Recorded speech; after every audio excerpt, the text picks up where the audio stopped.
migration literally means to leave something.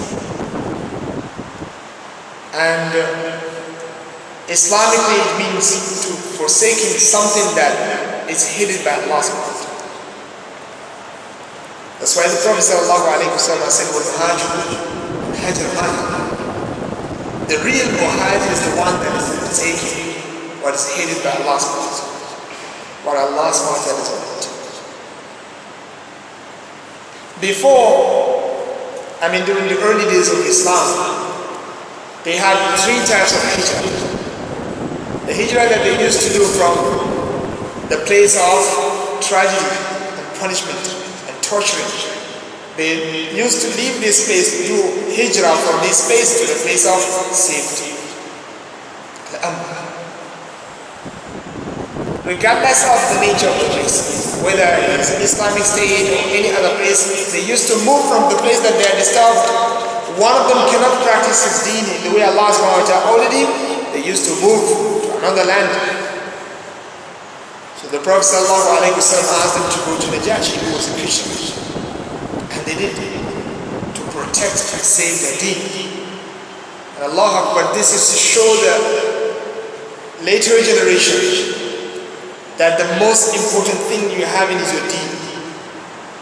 That's why Allah subhanahu wa ta'ala calls it life. He said, "Istajibu lillahi wa lirrasuli idha da'akum lima yuhyikum." You have to respond to Allah subhanahu wa ta'ala and the Prophet sallallahu alayhi wa sallam whenever Allah subhanahu wa ta'ala invites you to something that will make you alive. To make you alive. Without deen, no life exists. Because the destruction will happen even in the dunya wise. Before the one that Allah subhanahu wa ta'ala is going to bring will happen.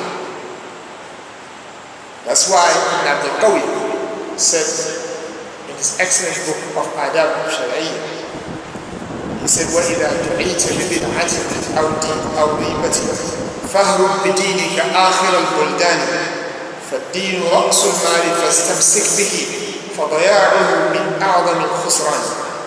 He said, whenever you are invited to something which is not acceptable Islamically, whether it is innovation or it is disobeying Allah subhanahu wa ta'ala, whatsoever, someone is inviting you to join the deviant group. So he said, فَهْرُبْ بِدِينِكَ آخِرَ الْبُلْدَانِ. Run away with your deen.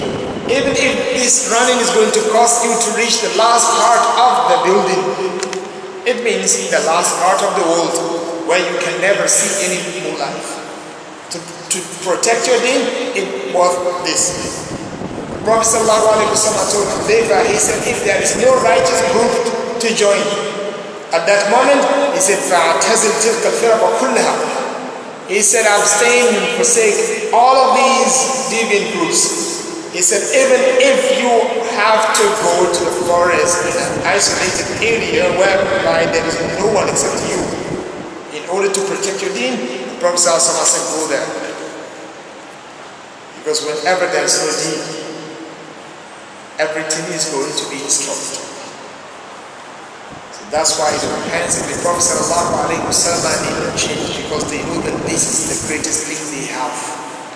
If they don't protect their deens, everything is going to be just out.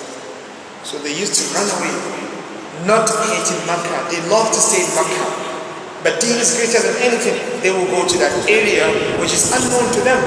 The culture is unknown to them. The nature of that place is unknown to them. The nature of the people also is unknown to them. But in order to protect my deen, I will go there and stay. That's the first hijrah they had. The second one is the hijrah that they used to have from Makkah to Medina. When Medina became an Islamic state, this is when the Prophet ﷺ sent them to protect their deen. Because no point of staying in Makkah. And at that moment, hijrah from Makkah to Medina, it was obligatory upon whoever can afford it. That's why Allah SWT said the people that did not perform the hijrah, and they have the ability to do the hijrah, when the angels of death comes to them. When the angel of death comes to them, they will ask them, what happened to you? Why aren't you worshiping Allah SWT in the way Allah SWT wants? Why are you not practicing the deen in the way Allah SWT asks you to do? They will say, "Kunna mustadafina fil ard."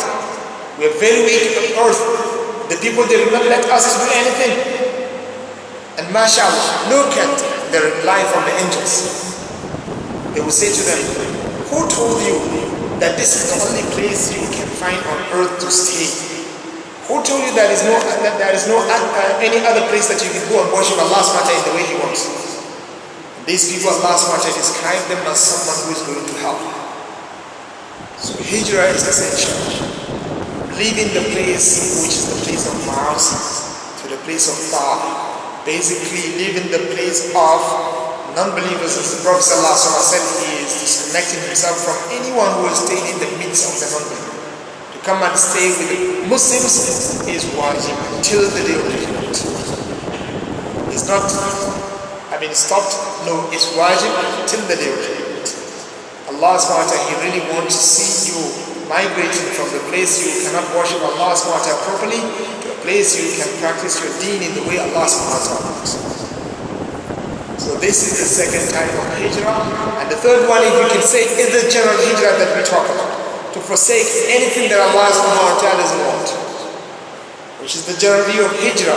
Which all of the hijrah that we talk about is involved in this definition. Abstaining something that Allah subhanahu wa ta'ala doesn't want. Because to stay in the land of the non-believer or land of disobedience is hated by Allah subhanahu wa ta'ala. So that's why even to live in a place whereby these people, let's say you are in the Muslim territory, but you are living next to the people who are committing sin, someone has to be careful. Allah subhanahu wa ta'ala said, وَقَدْ نَزَّلَ عَلَيْكُمْ أَنْ إِذَا سَمِعْتُمْ آيَاتِ اللَّهِ يُكْفَرُ بِهَا وَيُسْتَهْزَأُ بِهَا فَلَا تَقْعُدُوا مَعَهُمْ حَتَّى يَخُوضُوا فِي حَدِيثٍ غَيْرِهِ إِنَّكُمْ إِذًا مِثْلُهُمْ. The scholars, they say, whenever you go to a place whereby the people of that place, they are disobeying Allah subhanahu wa ta'ala, you are not allowed to stay in that place. If you stay with them, you have to make sure that you are advising them to change it. You're staying there for the purpose of da'wah. And you cannot give up. The time you give up making da'wah, that means you have to leave them. You cannot stay with them. Allah subhanahu wa ta'ala said, لُعِنَ الَّذِينَ كَفَرُوا مِن بَنِي إِسْرَائِيلَ عَلَى لِسَانِ دَاوُودَ وَعِيسَى بْنِ مَرْيَمَ.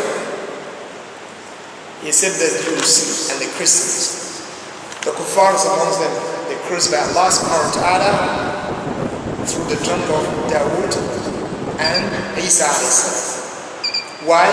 The scholars, they said, because whenever they ask someone to do righteous deeds, and if these people unfortunately didn't want to stop the evil deeds, but still these people, they will still stay with them, laughing with them, eating with them. Because of this, Allah subhanahu wa ta'ala cursed them. So a Muslim cannot do this. You stay in a place of ta'ah, in a place wherever you will see the people and remember Allah subhanahu wa ta'ala. So inshallah we will stop here.